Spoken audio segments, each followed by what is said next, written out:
Standing, and I am the man who takes people out into the wilderness and has them either live interact with or out with a Sasquatch. Sorry, I'm all dirty and grubby today. Working my butt off today. I'm a outdoor wilderness guy, and I will get dirty, and that's just the way it is. No, it's what I do. I'm out in the backcountry wilderness. If you saw my photograph up on Instagram today, it was me hiking with an expeditioner out in the wilderness. Beautiful, amazing spots that we go to. And I am who I am. I make no apologies for it. I'm just running around organizing actually expeditions for next year, 2025. So I'm going through literally the hundreds of people I have that want to come out for next year. So if you do want to come out for an expedition next year, I only take, not including Nia Bay, I go to Nia Bay every year and that's all booked up. So I take three people out to Nia Bay and then I take, that's one expedition and I do 10 expeditions in up here in Canada, and each expedition has three people. So 30 people ideally per year. 50 want to come back every year, and I only have 30 spots, and over 50. And then I want to do some new people, and I get like a list of around 100 people that are really serious. Hello, Paul. Thanks for tuning in today. Hello, Andy. You guys are awesome. So it's a lot of, I just go through a lot of stuff. That's important. My expeditioners are really important. My expeditions are super important. I literally take out these amazing human beings that just help this discovery go to the next level. And hello, Royal. Thanks so much for tuning in today, my friend. Greetings, all, and fellow Sasquatch. And we are the Sasquatch. We are the Discovering Bigfoot Sasquatch Research Family. How about we just be the Sasquatch Research Family? I love it's the discovery of Bigfoot Research Family, or the discovery of Sasquatch Research Family, because this is a discovery process and we have a lot of work to do, and that's an understatement. So I got 4 questions from Instagram and Facebook. I put up a cool picture there, like I said, and these are great. This one, I love this one. I don't think I've ever talked about this. I want you guys to really pay attention for this one. Are they threatened by guns? Okay, guys, I have something to tell you. So this is so important. So I went through a divorce about 4 years ago. Wife went completely ballistic and had all my guns taken away. And if you've been to family court, it's a freaking disaster, total disaster. Got my guns taken away, which is hard. I almost died on multiple occasions not having guns in the wilderness, specifically from bears. I was pretty good with the mountain lions, but the bears were a big problem. And then I got my rifle back, but handguns are still illegal. And I'll tell you guys something. I knew this back when I had guns, and I'll tell you for sure, I get way better results. So my handgun, I have a 44 Magnum, and I put it on my side, and I cover my coat with it. And in Canada, which is where I do the majority of my research, people don't have handguns, and the Sasquatch, if they do see people with handguns, they see them rarely drawing them, if ever. So that's not a part of what Sasquatch see. But in Canada, I guarantee you, the Sasquatch thousands of times have seen hunters with rifles shoot things. When I'm out with a rifle, I get significantly less success. My success has gone down by 50% because I have to carry around a rifle and it's not legal for me to have a handgun. I'm very excited to announce, though, because of the amazing government we have, the conservative government we have in Alberta, which is blowing my mind, they're going to allow me to carry a handgun around, and just in the wilderness. And I'm only allowed to draw it if my life is in imminent danger from attack from a wild animal.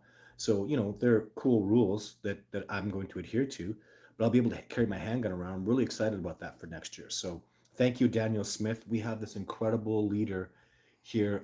I'm not politics, I'm sorry, but man, this woman is freedom, freedom, freedom. And I'm so extremely happy to have this woman. I won't get into that too much, but thanks to her, I'll have my handgun back next year for sure.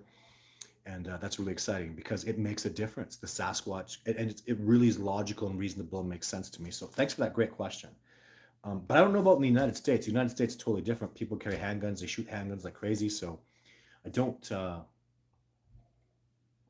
can only speak for Sasquatch long-term, over long-term research here in Canada. I cannot speak for the US. So next question, I've kind of answered this one, so I'll go quickly. Do they live like gorillas? Chimpanzees are the leader, and that was a theory of mine because of this live show. because of the amazing people in this live show. You guys questioned me, you challenged me, and now I don't believe they live like gorillas, like they have a dominant male who has all the females. I don't believe that. I believe they more live like the tribal native people, where there's clearly a leader and a chieftain, but he has a monogamous relationship with a female, and then there are other males that have monogamous relationships with females. That's what seems to be the case, more like tribal native people. So what I'm seeing is the more I study them, the more I see, even though there are similarities with gorillas that are really cool, there's more similarities with people because they're and the tribal and spirituality. Someone asked me today if they believe in God, and I wasn't going to talk about that question. But are they? I don't. They can't be religious. I don't think they have a religion any more than the native people had religions. But it doesn't mean they're not spiritual, right? And actually, I would think yes, they're so spiritual. Like God as a universal consciousness, God as a creator. I can't answer that question as a creator, but do they believe in a universal consciousness? They're so spiritual? Yes, in the way that I do, but I would take it a step further. Um, but yeah, it's hard to speak on their behalf. They're so spiritual, they're so telekinesis, they're so connected to the earth. What a beautiful question. It's something that I ponder a lot, and I can kind of answer it. I just know they're so spiritual, and to be spiritual does not mean that you believe in God. Can you be really spiritual and not believe in God? And I think the answer is yes. Why would you put any limitations on it? So very, very deep philosophical questions. I love to be challenged like that. This has been going around. I was really happy to hear about this. People asking me about my military experience. I've never been in the military ever. I've been trained by snipers in the United States, in Canada, and in South Africa specifically when it comes to counter surveillance, survival, evasion, escape techniques, and stalking. That's where my area of expertise comes in. When you take a long rifle and start shooting it with a spotter, I don't have any experience with that. I'm nothing. So, um, war experience, no, none. I've never been in the military. I've never said I was in the military. But when it comes to the stalking, the ghillie suits, the counter surveillance, the survival, I've been able to work with these great men up at the highest levels. Literally, the military, I'm not sure about this, but it looks like they're going to start implementing some of my suggestions.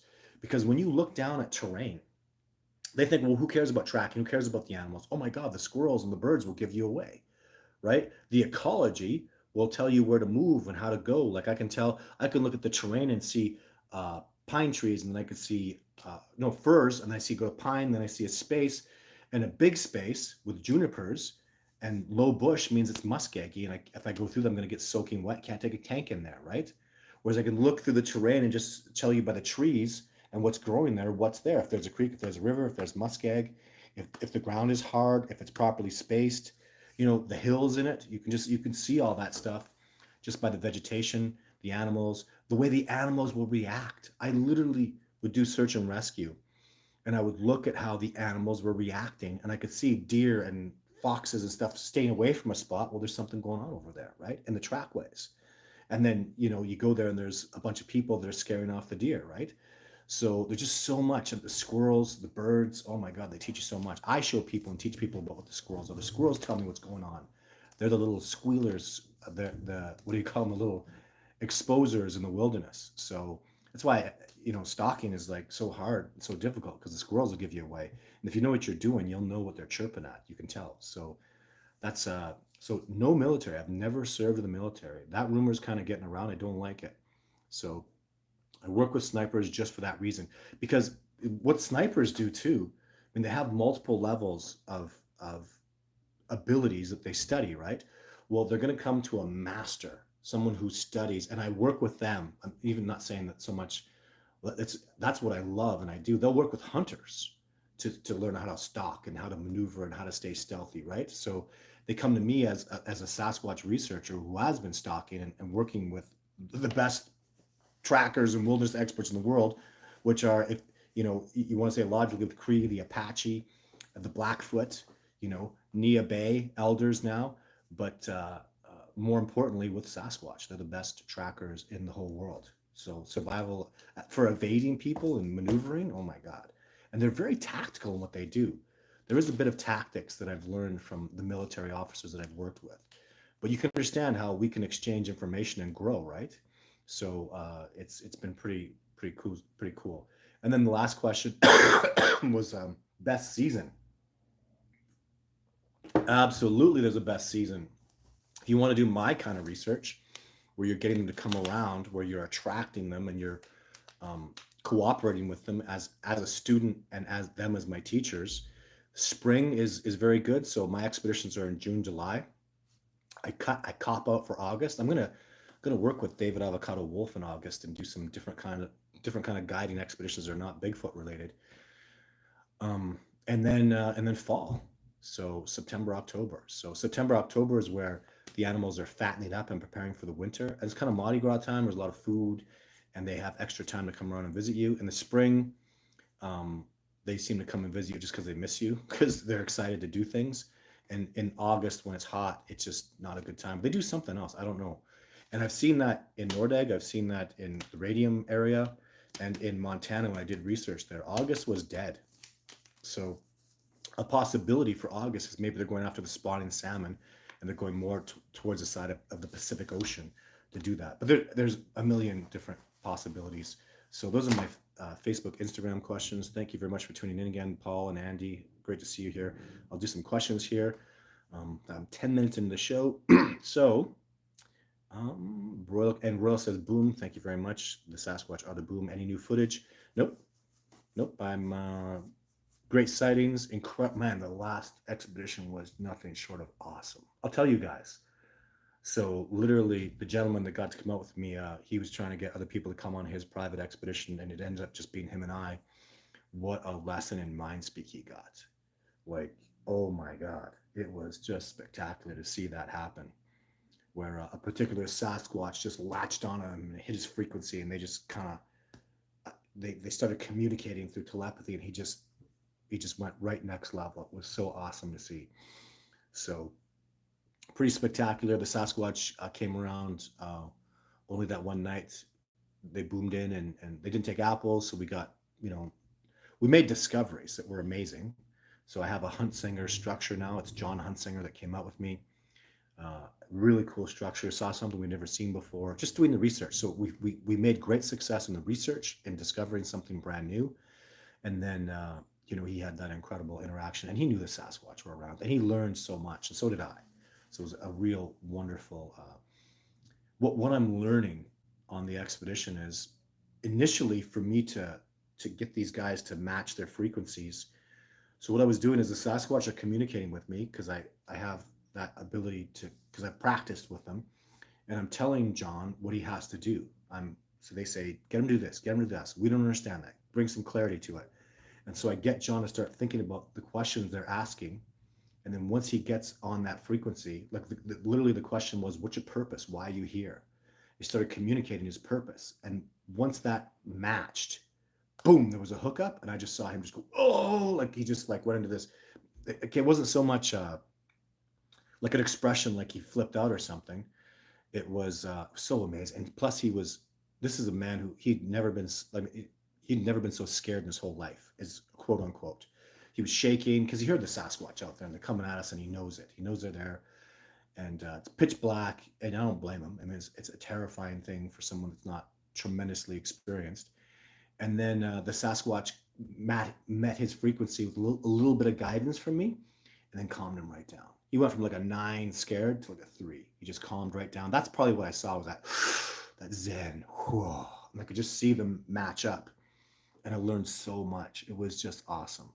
The expedition before that, I got a blob squatch video that I'll do some. I'll show. I saw a Sasquatch, and I got a blob of a Sasquatch that I couldn't focus on because there were branches behind. So and I'm doing a lone expedition. So maybe I'll get footage. I have decided to really focus on footage. So I've changed my tactics. I'm walking around with the camera at all times. Literally 2 times this year, if I'd had my camera on me, I would have gotten footage for sure. So I'm walking around. It's actually it's this camera right here. And now I walk around on expedition with the camera sitting like that, and I keep this open. So I keep the viewfinder open, and literally in 2 buttons, In 2 seconds, I'm filming. So it's a priority, especially after the two successes I would have had this year. I'm trying to find my way through this discovery, guys. You need to understand. People that ask for footage. I have incredible, amazing footage. I have the best collection of footage, and I'll quote Jeff Meldrum, in existence. Right? What do I get for that? I've spent hundreds of thousands of dollars getting that footage. And what do I get for it? People preposterously say my blue eyes are somehow brown eyes with no white glitter. Like, now those are my eyes. Oh, those are my lips. What? People just say the stupidest things, and I've gotten very little to no traction because of it. Um, Probably more anger and hostility and negativity than positivity. So what's my motivation? To spend hundreds of thousands? You understand how much the cost is, how much work I have to put in to do this? And then I mostly get ridiculed and mocked, and just like the Patterson footage. The one man who understands me so well is Bob Gimlin and Roger Patterson before he passed away. They understand the crap and the garbage you have to go through and how it feels to go out there and be honest and show some truth, and then people just immediately doubt you, immediately give you negativity. So I had to have the right intent, and I've changed a lot of what I'm doing. So I'm just going to try it. I'm going to focus, especially on this next expedition. It's all about getting footage. I won't be able to go as backcountry as I wanted because I'm not strong and fit enough to do that. I was looking at my old records, so you guys know. Oh my God, like the level of, like, I'm in great shape, but I'm not in excellent shape. And the difference is, so you can understand this, it's 3 days of jogging up and down mountains with a backpack on with all my supplies, like a savage, like so tough, like 16 hours of jogging. So to get in 3 days, and then I got to do the same things 3 days out. So that's 6 days of just jogging and moving, right? To have 2 days to go get footage. So if instead of taking 3 days, let's say I move 25% slower, which is where I'm at right now. If I move 25% slower, it's 4 days in, 4 days out. I have no days to film. And that's what I'm looking at right now. I have to be honest. I'm recovering from an injury. I'm recovering from a bad illness, and I'm in about 80% shape. Maybe 75 would be more accurate, and I need to be in 100% shape.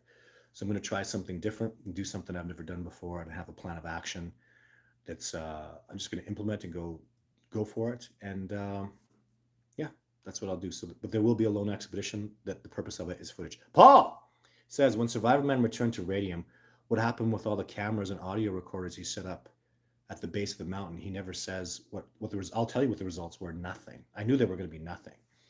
The Sasquatch probably watched them set those things up, and it was done with very negative intent. It was done with, the intent of tricking them, fooling them, and stealing footage from them. You can't win like that. If you put up apples and put up cameras, you're not going to have success. And then I say that, and right after, oh wait, we did that, and we got got the top of the head of a Sasquatch. But that's a special place. That's a special holy ground spot. It's blessed, and I don't know. there's always an exception to the rule, but it's other people. It wasn't even Survivor Man that put up half that stuff, and he got zero. He got nothing. And that's an awesome example of putting up game cameras and trick birds and all that stuff. It doesn't work with the Sasquatch. They just stay away from it. They see it from a distance. They can see the glass on the cameras. You can't hide that stuff from the greatest trackers that ever lived. They're not like an elk or a bear where they don't care about signs. Sasquatch read signs, so it's a whole different ballgame. Respect that he tried. I'm happy that he gave it a go. And when he came out for season 2, I was frustrated. I had done season 1. I took Survivor Man out and had him live interact with a Sasquatch, and there was significant evidence out there, and people didn't care. Survivor Man is out there interacting with Sasquatch. Apples taken, tracks left behind, sounds he can't explain. All these amazing things are going on. And people preferred the lying, deceiving Sasquatch shows that are out there, like Finding Bigfoot. Shows a lie, shows fraudulent, but people like that. Like people like Bear Grylls. He's a fraud. He's a liar. He's built himself up on being a complete fraud and lying and being really dishonorable. Being man versus nature. You don't verse nature. And he's 10 times more popular than Survivor Man could ever dream of, because he's a liar and a fraud. That's the way our society is working. When you go out there and you tell the truth, you show integrity. You get bunk. I mean, it did well for Survivor Man. It was the number one episodes of all time for Survivor Man. That's why they spawned a series from it. But then Les went out with integrity and just did an integrity show and didn't lie, and didn't get past season 2. Also, executives made him do certain things that he shouldn't have done because they live in glass and cement. They gave him bad advice. They didn't listen. They didn't listen to me. So no season 3, no season 4. They did it their way, and they don't know what the hell they're talking about. And they should have deferred to the expert, which was me, and that show would still be going today. More sightings here in Arizona in the Mongolian Herp River, Arizona area. Well, this is from Lion Iso J. Duran. I'd love to hear about it. I don't know anything about it. I haven't heard a darn thing. Bigfootencounter@gmail.com. If you have information about these sightings in Arizona, I'd love to hear about it. Very interested. Jason Shoot. Good day, sir. So Jason just killed it this year. From Ontario, watching in Calgary. You're not in Calgary, are you? You're from Ontario. You better not be in Calgary. I'd kick your ass because I'm in Calgary. Yeah, Jason went. So Jason's the other human being on planet Earth that's been up in radium and had a spiritual animal ritual performed on him. His spiritual animal is a grizzly bear, and went out this year. Spent time alone all over the place. Man, and I hope you got great lessons, Jason. We're gonna have to have a talk because we haven't caught up enough. And I mean like a talk. What happens is after people do an expedition, they need to let things settle in because it's just so bombarding, so overwhelming, so much change that goes on. Like people can see a Sasquatch and then I talk to them 3 months later and they go, wow, I really saw a Sasquatch. It took them 3 months to sort of, or maybe even 6, I don't know. It takes time for these things to sink in because the experience is more often than not so extremely profound. And I'd love to hear more from you, Jason. Now, after I'm done one expedition that I'm doing this week, Jason, not going to be a live show next week, ladies and gentlemen. I'll be out in the bush. So yeah, no live show. Lots of sightings in Idaho, and I'd love to hear about it, Frankie. If you could send me that information. And then, attention moderators, please submit your email and phone number to our Sasquatch directory. Wow, you'll receive compiled directly with updates. That's fantastic. So go there. There's the link for all moderators and all expeditioners. I would say, if you're an expeditioner, I just oh, there's Mark. Hey, Mark. Yo. How's it going, man?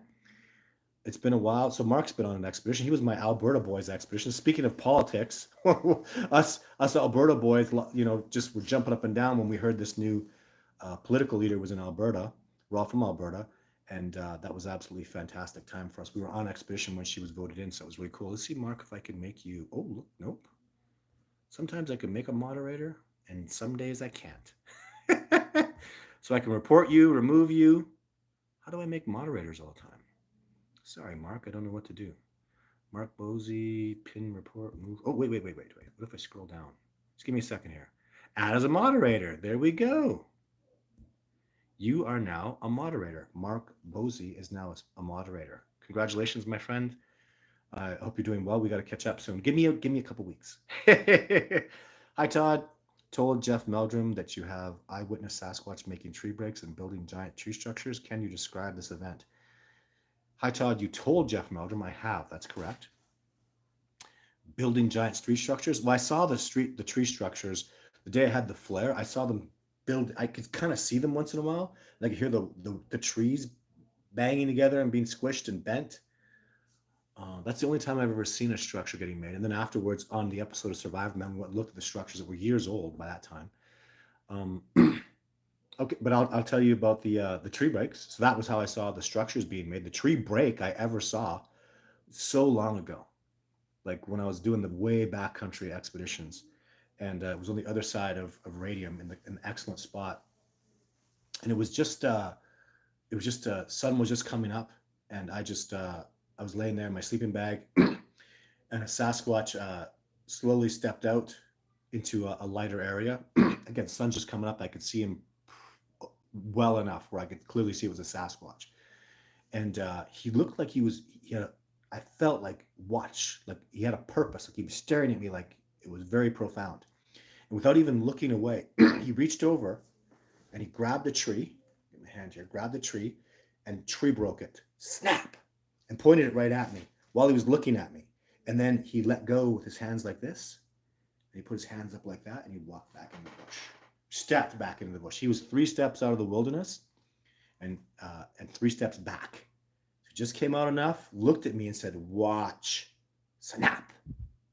And didn't even flip. And man, it was unreal. That was like a 4-inch tree break. It was a 9-foot tall Sasquatch. I don't recognize him.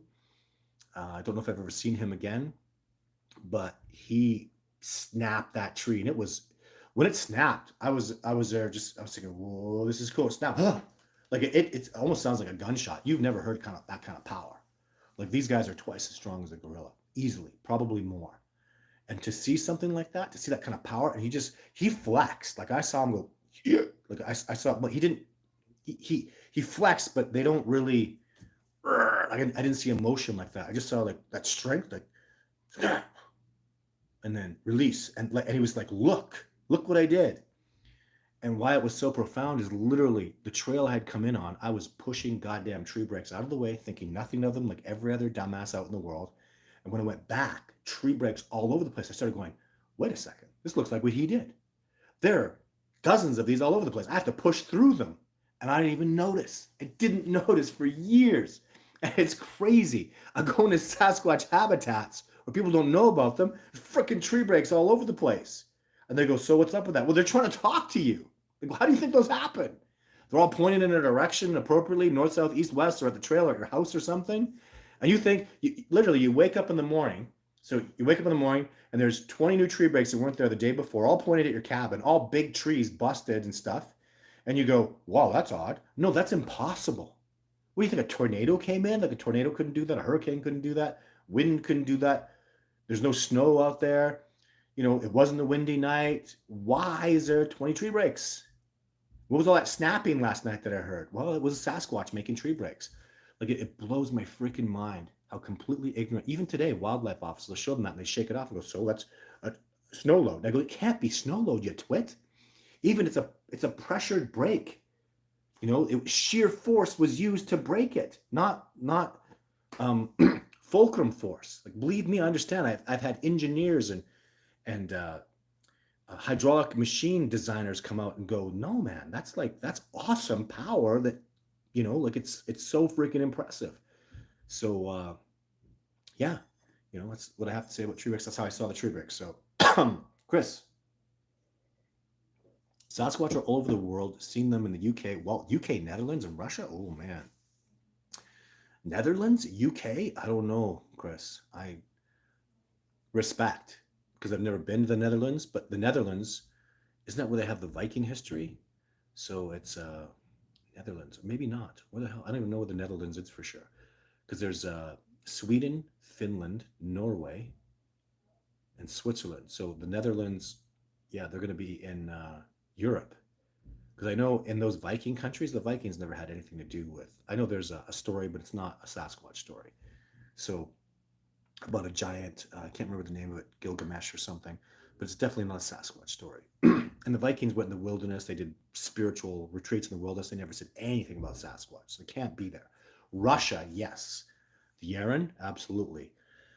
But I don't know. I can't say for the Netherlands. I would think unlikely. And the UK, very improbable. I was actually, so here's the thing. Somebody had seen a Sasquatch in the UK somewhere and was in the Scotland area. And the BBC phoned me and I did a report, but Scotland Yard was investigating because there was damage and other issues with it. So I got to talk to detectives from Scotland Yard. Whoa, like wow. And I gave them advice. So I said, no, that's not Sasquatch. And I showed them why that's not Sasquatch. And I explained to them, but the stuff that I was telling them, like, wow, we could use this in other investigations. The stuff I was using for Bigfoot research to substantiate those are not real tracks, they were impressed with, and they wanted to meet with me. So the BBC was going to fly me down, and oh my God, I was so excited to go work with Scotland freaking Yard, especially because they were so impressed that this Sasquatch researcher, this Sasquatch knower, said that's not Sasquatch. 100% that's not Sasquatch. They expected me to be like, oh, there's Sasquatch running around. No way. And I'm sorry I'm being kind of a jerk. Prove me wrong. I just don't think they're there. I don't think it's possible. And I have colleagues that are in the UK and say, yeah, they're here, Todd. And I'm like, I don't see it. But maybe I'm wrong, right? Don't sit here and take my word like gospel. You know what? Anybody you listen to, you better be skeptical of what they say. And I expect you to be like that with me. Those are my favorite people. Be skeptical, you know, really, you know, get your own feelings into it and see how, you know, what you think. Because your opinion matters. You got to have spine. We're vertebrates. Have some spine, right? So maybe I'm wrong, but that's just how I feel about that. So, and the thing from the BBC never precipitated for the reporter got a little crazy on me, and then COVID happened, and I couldn't get down there, and I don't know, I don't have that option anymore because that reporter doesn't work there. And the BBC is totally different now. Black Diamond DC says, "Hi Todd from Maryland. Keep up the good, outstanding work. Thank you. The work is outstanding, isn't it?" So Andy's asking somebody to post the web address. Sylvia Gaudu, hi Todd from Quebec. Hello, I'm half French. Jan Torres, Todd, have a killer night, bro. Thank you very much. I will. Some Sasquatch structures resemble Native American teepees. They kind of do, don't they? That's Lion CO. Julie Song, hi Todd. Hello. Mark says I'm going on a moose hunt where I had my encounter and I'll be looking for sure. That's fantastic, Mark. Make sure you keep me informed, please. I made you a moderator. Why doesn't that show up? Last week I made Nick a moderator. It doesn't seem to show up. And I clearly clicked moderator. And then it said, Mark Bosey is now a moderator. So I don't know what's going on with that. Could a Sasquatch use a rifle if they found one? They would never do that, not in a million years. They fear technology, and I teach people all about that. Paul with amazing questions. On the handgun issue, in the States, it depends on the laws of the state, but generally it's allowed if you have the licensing. You need to conceal carry license to have one under your clothes. Yeah. So, yeah, I'm trying to work that out too, because um, they wouldn't let me buy a gun in Idaho, but I don't know about Washington State. I don't know even if I could borrow a gun from somebody. I don't know how that works. So I'm going to keep figuring that out. Todd, have you ever come across Bigfoot nests? Yeah. One thing I have seen them do, which is pretty cool. I wonder if I could demonstrate this. So imagine this is like I can't make this thing bend. It doesn't really bend. What I've seen them do is if this is a big log, or this is a tree, and this is a big log, what they'll do is they'll bend the tree, a tree that's really like full of pine needle leaves, like a Douglas fir that's heavily leaved. What they'll do is they'll bend the tree under, and they'll pick up the log and shove it under the log, and then all these pine needle leaves act as a structure. I've seen that a couple times. I wouldn't call it a nest, but I've seen that. And then yeah, I've seen caves that are full of grass. And in my video one that's not my property and I can't show you, that I filmed, that was kind of a Sasquatch cave. I'm almost sure, but at the time I didn't think Sasquatch was real, so I didn't know what the hell I was looking for. But now that I look back, so those things I have found. But I really don't. I don't like to go into primo Sasquatch habitat where there would be, you know, consistent habitation from a Sasquatch. I wouldn't want to get into their home territory and go into their caves. That would really be not cool. And they would get very defensive where I'm from to get too close to that.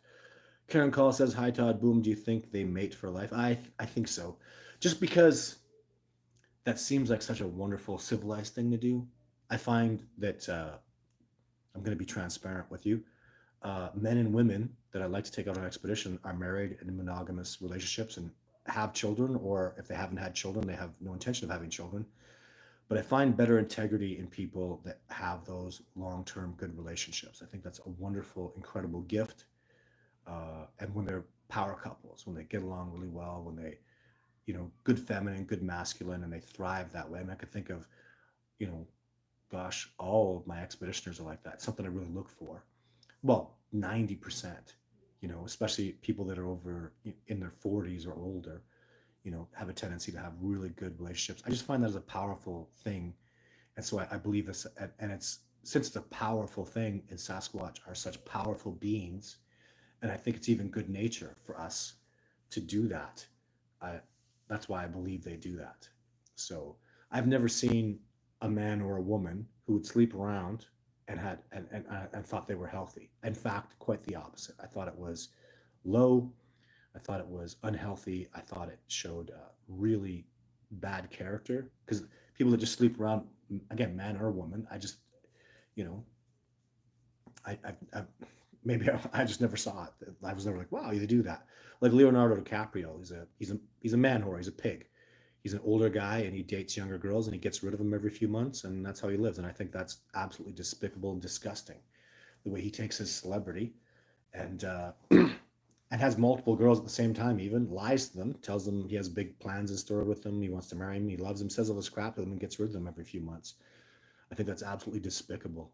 And I find that when you see despicable behavior, even when I was playing football, oh my God, some of those guys, they'd have wonderful girlfriends and they would cheat on them.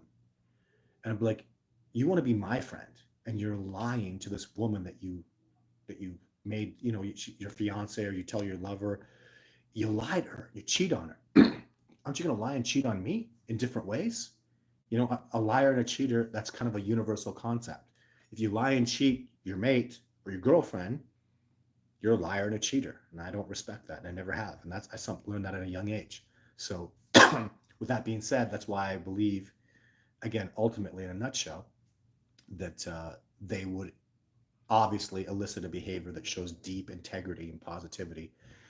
And that's my theory. So, and I feel that too. So, good question, Karen. Thank you.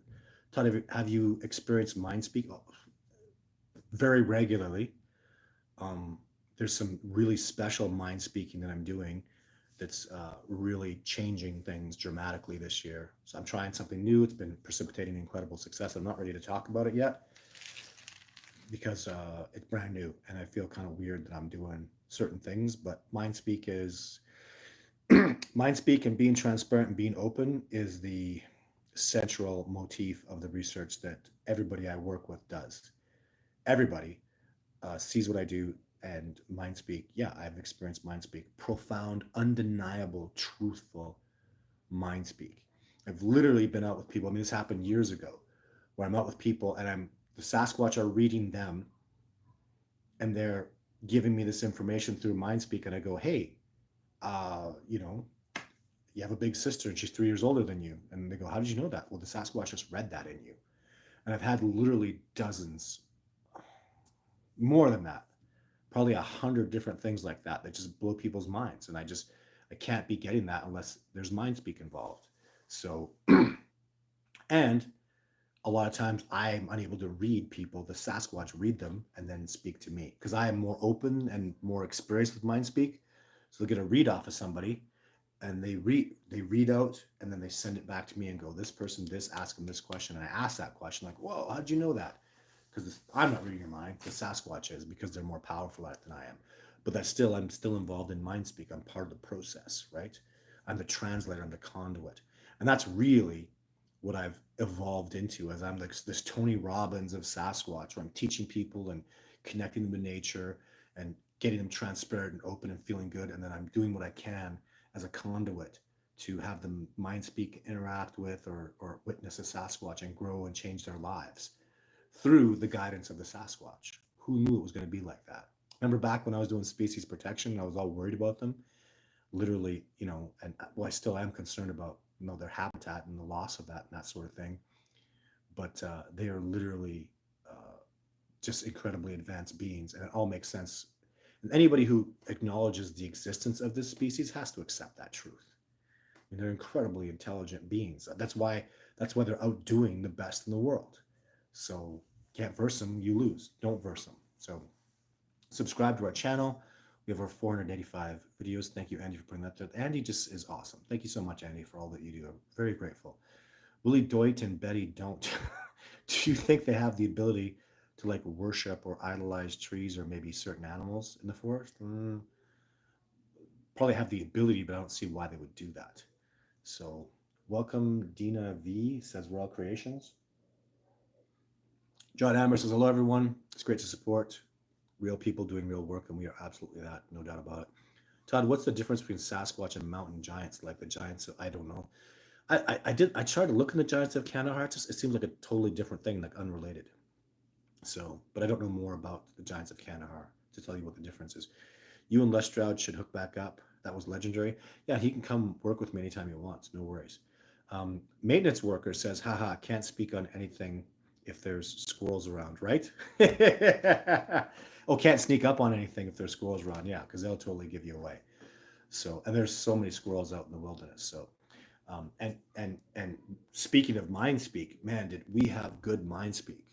Brian and I just do it so much. Nia Bay is like it's the central motif of what I do most of the time. But Nia Bay is so Mindspeak, so spiritual, so about attracting them. Right, Brian? I mean, it's just so much of what we do.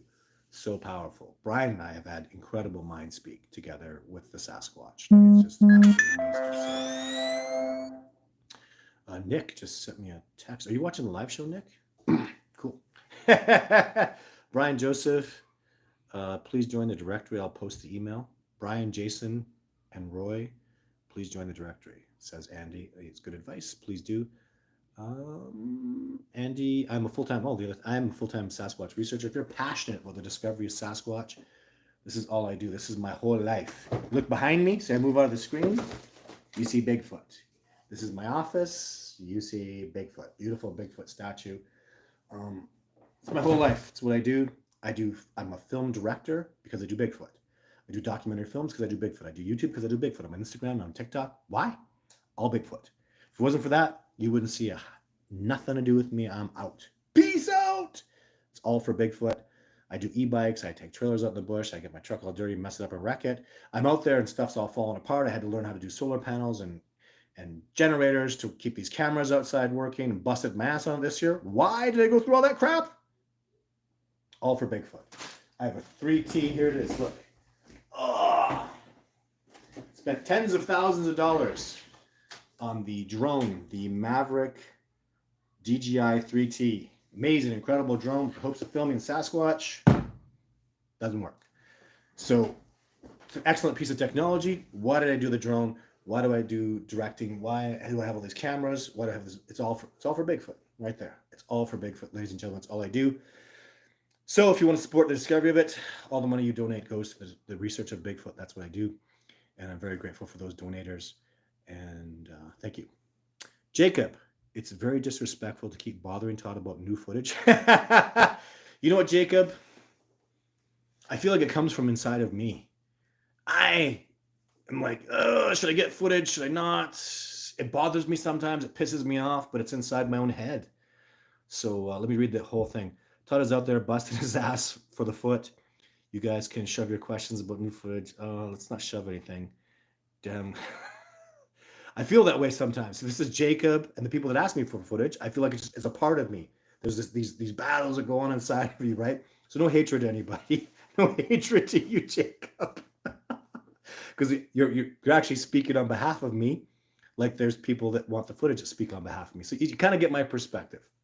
So the difference now, I'll tell all of you, so we're very clear, is I've found a way. I'm asking Sabe, is what I call them out in Blackfoot territory, and I follow the teachings of the Blackfoot, the 7 sacred teachings. Sabe is transparency, honesty, and truth. And I'm out there now asking them to show themselves, asking them for me to get this footage. I'm literally, so the Patterson footage is real, and I'm in the know. I'm extremely convinced on the new information I've had the last few years that was done on purpose. Sasquatch wanted that footage. Sasquatch walked that walk, left those tracks for Patterson on purpose. Call me crazy. I don't care. I really believe that now. There's too many things going on there that now I know. So much evidence to know after interviewing Bob Gimlin, after looking at the footage, seeing the tracks, all the other things that I know as a tracker, I have to believe the odds of that are like, it's literally extremely likely that the Sasquatch did that on purpose and gave human beings that. Why? To test them. Most of us fail. Most of us look at that real piece. Most people look at that footage and go, they're not real, they're fake. This is all garbage. These men are liars. Roger Patterson and Bob Gimlin are amazing, honest, good men. They were ridiculed and mocked. They were besmirched in awful, disgusting, despicable ways. They're good men that told the truth. They were called liars and hoaxers to this day.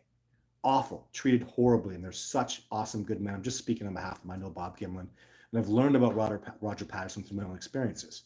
Long story short, I'm out there, and I'm asking for a new version of that. I want them to walk the walk for me.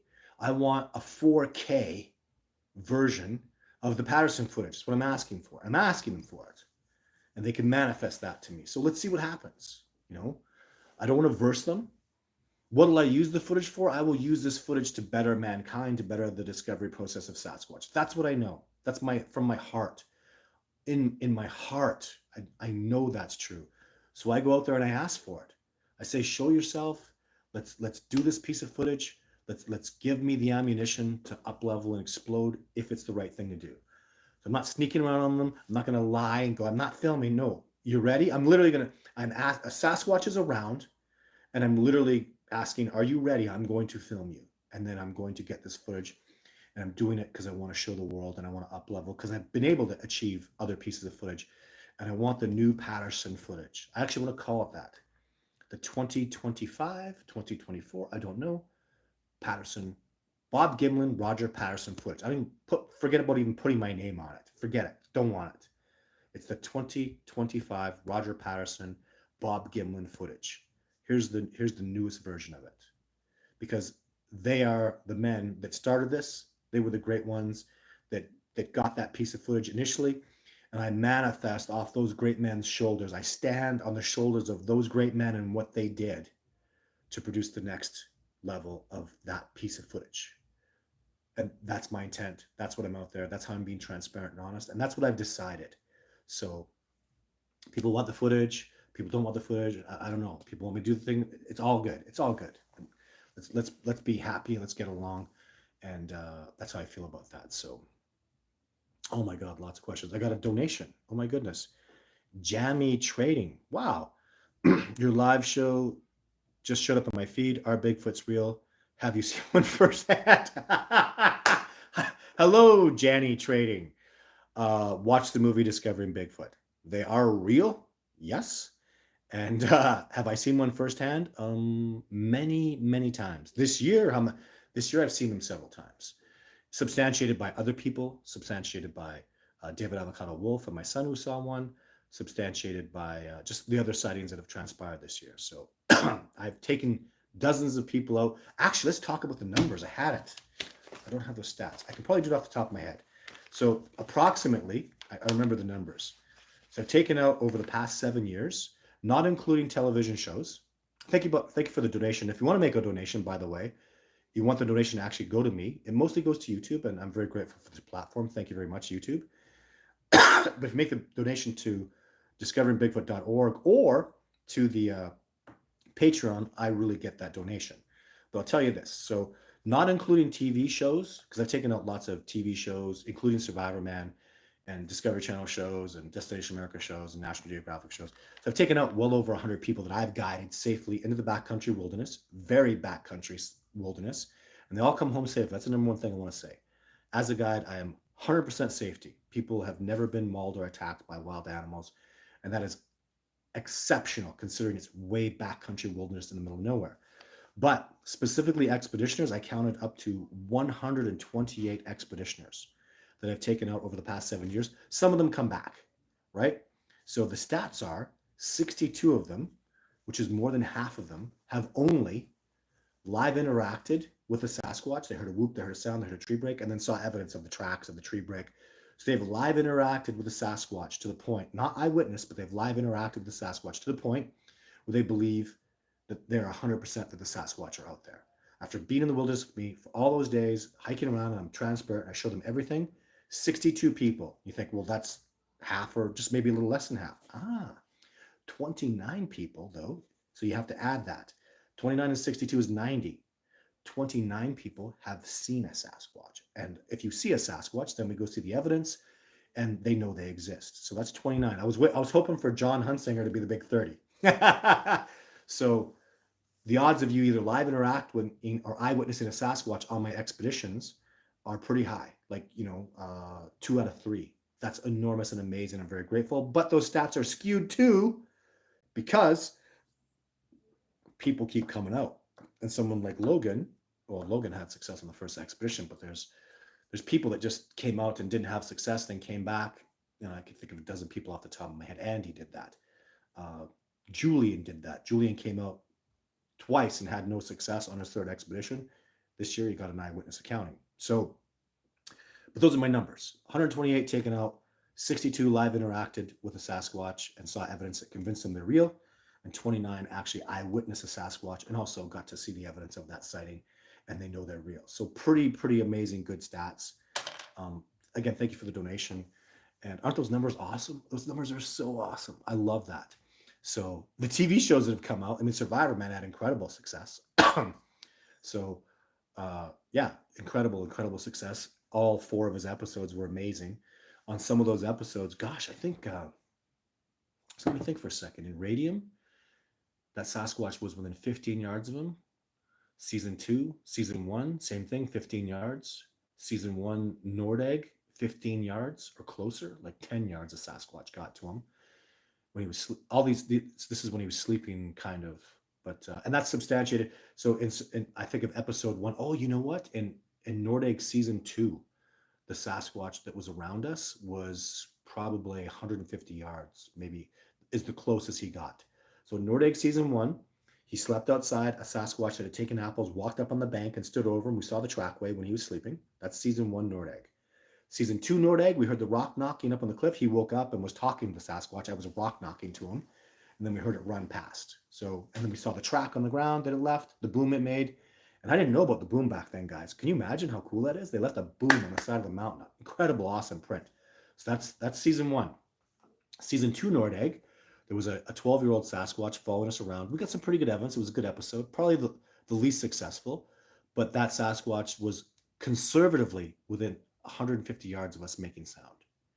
Probably closer, but I can account for 150. And then Season 2 Radium got the film on the top of the head of a Sasquatch. How far away was he? And then, actually, let's talk about this. This is the last thing I'm going to talk about today, guys. Boom! You want to talk about awesome? You know, a Sasquatch sat on his head. He talks about it. So I love Les Stroud, right? Just so respectful. When we're out in the wilderness together, we are just like peas and carrots. Great stories, get along amazing. The guy's a shaman. He's a wilderness freaking expert. He is awesome. I love my time with him.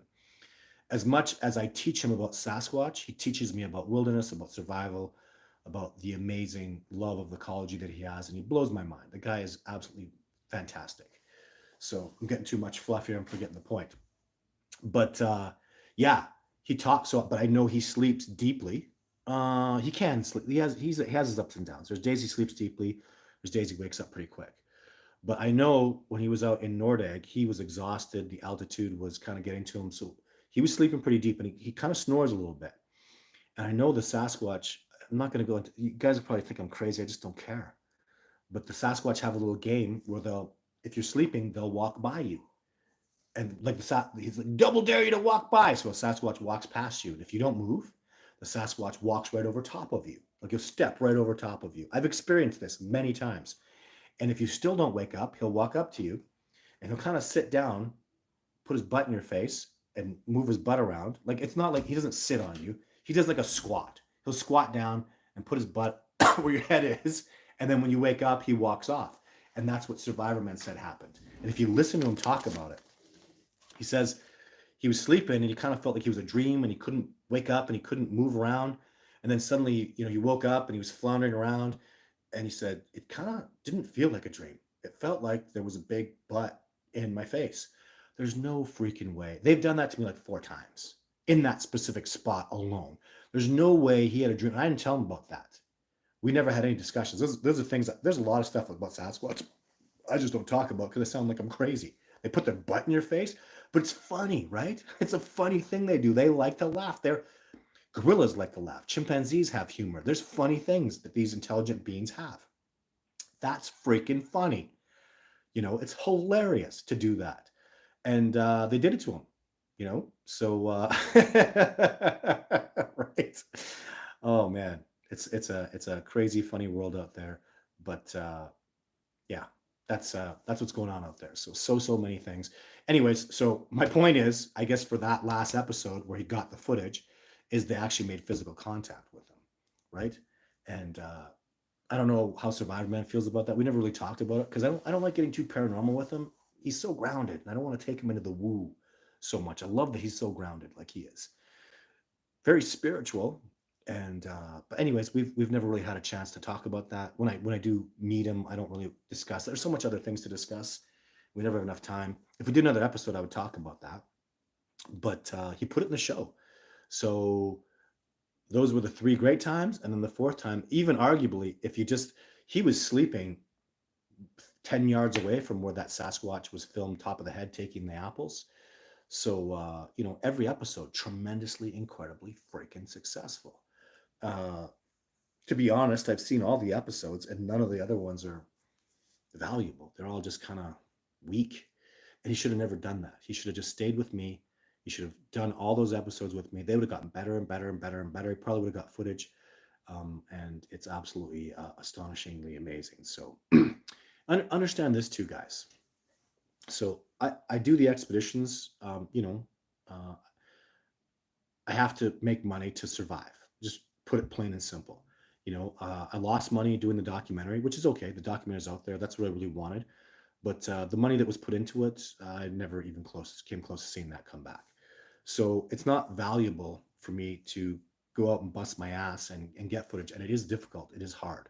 So to be really honest, I would have footage. I have no doubt about it. But I have to make a living doing Bigfoot stuff. I have to take people out on expedition. And if people want to bitch and complain about it, make a freaking donation. That's my response to you. Go make a donation. Go make a monthly donation. Like if you really care and you want this done, then don't sit there and don't sit there and demand more free stuff of me when I'm doing this show for free. I do the show because I love it. I'm doing the show because I get it back. I don't feel like it's free, but it's my time. I listen and I talk to dozens of people every day about Bigfoot on my time. I don't get paid for that, right? When I do expeditions, they cost a freaking fortune. But I ultimately, there's two things that happen. I get to film and I get to be out there doing research and I get to guide people and learn about new things. But this year, guys, it was hard. I got two expeditions lost, and then a bunch of celebrities copped out and ripped me off really badly. So I lost three very well-paying expeditions due to forest fires. And these freaking celebrities, oh my, I used to tell people, this used to be true. 90% of the time they cop out. And I say 90% because Les Stroud shows up every time and he's a celebrity. So he's the 10%. If you take Les Stroud out of the equation, every time a freaking celebrity threatens to come out with me, 99% of the time, the pansy asses cop out and make some freaking excuse. It's pathetic. It's freaking pathetic. And I've lost so much time and money and effort because of the celebrities. It sucks. The TV shows don't work anymore. There's no TV shows. I used to make a really good living off of that. And you gotta understand, when I can make a living, I could do lone expeditions. All my footage is lone expeditions. What I have never done is I've never been able to take people out and get footage while on an expedition. I've never been able to do that. Um, this year, I probably could have done that. So I'll be more camera savvy with that, and I have the equipment. I bought the camera, even this camera, it's only a $900 camera. Do you know how many cameras I bust? How much? Like you have no idea how many cameras I damaged, how many cameras I found that don't work and just garbage. All the things I attempt. Here I have tens of thousands of dollars of drone crap. It sure is pretty, So it's really, understand. I'm just going to be really transparent with you. If somebody uh, gave me $100,000 tomorrow, it'd be a whole new ball game. I would do half the expeditions. I'd get footage like crazy. So understand, for those of you who are complaining and want more and don't think this is enough, I'm giving this for free. Most of you have seen Discovering Bigfoots on YouTube for free. If you paid for the movie, that's fantastic. Warner Brothers got that money. They took 99% of the money, 97% of the money. People think I'm rich. I used to have, when I was single, women would chase me around like crazy. Look at you. Your documentary made millions, and you're the writer, director, producer. You must be worth millions. Nope. I literally got 1%, And when you get 1% of $5 million, it's not much. So that's the reality of it. I was just excited to get the documentary out there. I've had a lot of trouble. I do a lot of things really well in the business of Sasquatch, like someone like Matt Moneymaker. Matt Moneymaker's made tons of money. He's a money-making machine when he does Bigfoot. He's never filmed a Bigfoot. Has he ever gotten decent tracks? Has he ever showed anybody Bigfoot? Has he ever taken PhDs out? Has he done, like, there's nothing near the success that I've got compared to someone who's very wealthy, like Matt Moneymaker. And the bottom line truth is, though, is when you do it my way and you're honest and you tell the truth, you don't lie and cheat like Matt does. Like so many of these, I don't name names and start wars with people.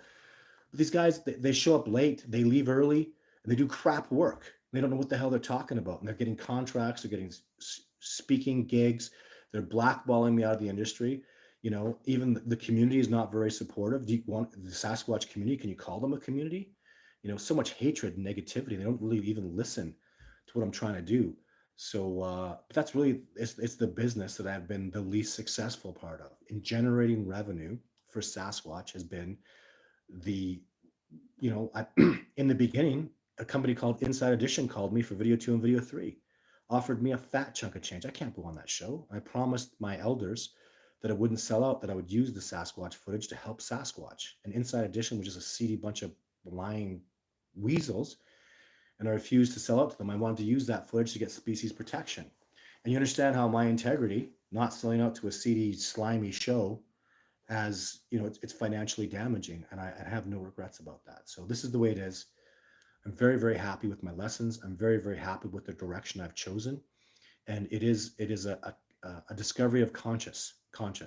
Like, you heard about people only have a kingdom of conscience. They only get there by being good and telling the truth, and I won't lie and cheat and hurt people. And it's a discovery process of conscience, and it has to be that way with Sasquatch, because if you're a lying, cheating backstabber and you're about the money, you really can't win with these guys, because that transparency will show through. Do you understand that? And what I think is happening for all of you that are watching this, I know that that integrity of mine is going to come through, and at the end of the day, I win. How can I lose? Because I can't lose if I never quit. Never going to quit. So I'm always winning. I get new success. And if you don't like the success in my videos, then you can screw off. Then you can kiss my ass.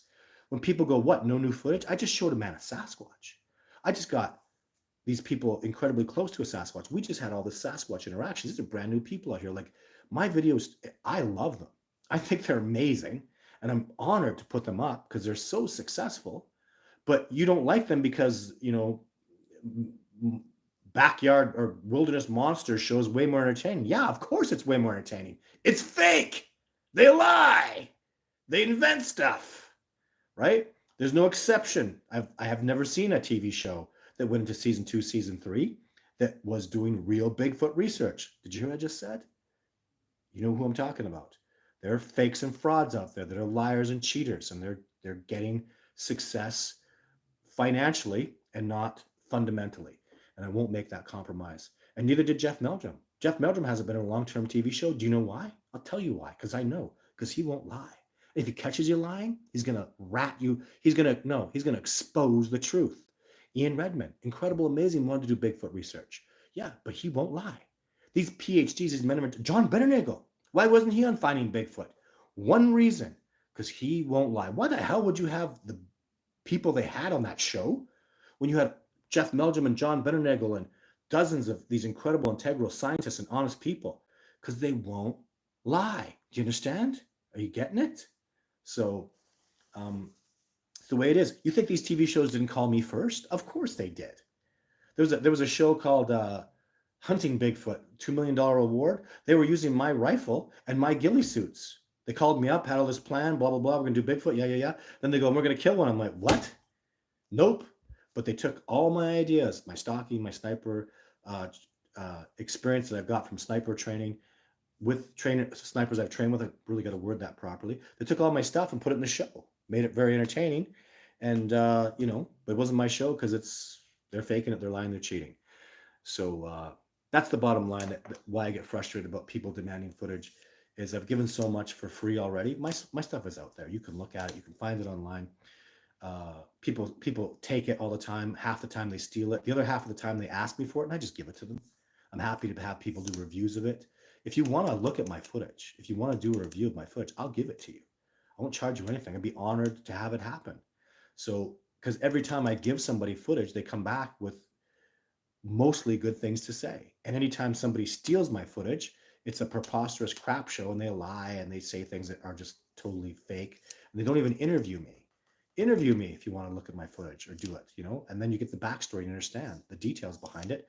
And you realize how amazing it was, what a gift it was for humanity to have all these pieces of footage. Like Jeff Meldrum said, if indeed they are real, that's where he starts. They are the greatest collection of Sasquatch evidence in existence. That's what you have to decide. If indeed they are real, if indeed I am telling the truth, if indeed of these 128 people that came out with me, the 62 that know they're real because of the evidence they've seen, and the 29 that saw Sasquatch, now we have nearly 100 people that are backing me up because I've boots on the ground, taken them out, and had tremendous, incredible success. So now what are you thinking? And none of these people, none of the 128 and the over 200 people I've taken out that have been on TV shows and whatnot, have never seen any evidence of lying, cheating, hoaxing in any way. Nothing. Zero. Now what do you have to say? Things are starting to add up. Keep adding, keep adding. I keep telling the truth. I keep moving forward in a positive way. And I'm going to break everybody down because the truth is going to set you free. Let's be patient. It's coming. Thank you very much for tuning in to my show today. There will not be a show next week. Most assuredly, 100%, I'll be out on my lone expedition. So thank you very much for your support. Then after that, I'll be back and we'll be doing shows like crazy, and I'll have more YouTube videos. And I'll be back in the Bigfoot leg of looking at footage and talking to people and moving the discovery process forward. Theoretically, no more boots on the ground till the spring comes, or till I go back to Nia Bay. Thank you very much for tuning in. Bye for now.